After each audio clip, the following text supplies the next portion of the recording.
Spurs v West Ham 1977. It was the only game I was ever evicted from, thanks to the most cowardly policeman I've ever witnessed.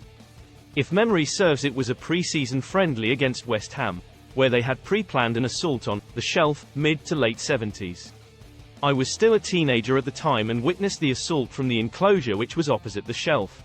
Anyway, the Shelf split in two as violence erupted, but to be fair to the police, they were in quickly and soon had a crowd of around 20 West Ham supporters rounded up, as they paraded them around the perimeter of the ground towards the exit. Much to the anger of the Spurs fans and the delight of the rest of the West Ham fans. As they passed my own stand, the geezers all pushed forward, in agitation, leaving me, a skinny lightweight teenager, no choice but to be dragged forward with them. This is when several policemen jumped into the stands to usher us back a little, but out of all the people who could have been singled out for incitement, this particular policeman chose to pick me out of the crowd and proceeded to turf me out. What a jerk.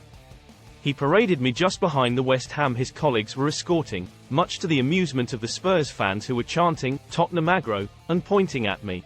That wasn't all. After being roughly shoved outside, I was left on my own, with all these West Ham fans, but thankfully even they could see I was only a kid and let me walk away in peace.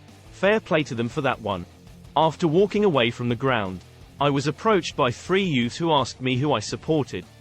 Obviously I said West Ham, as I thought they must have been kicked out with the other Hammers hooligans from earlier. To my amazement they started to batter me and screamed, "We are Tottenham, you mug," as they knocked me to the ground. One of them rifled my pockets for money and nicked my last couple of quid bus fare. So now I'm battered and bruised from my own club's fans, walking home from the Spurs ground, knowing that the walk through Tottenham Hail to Seven Sisters is not the safest. Out of anyone he could have lifted out of the crowd, this copper chose to pick on a defenseless kid, a coward of the highest order in my opinion. I wonder what happened to him, and the Spurs fans who attacked me, hope they lived nice prosperous lives. Not.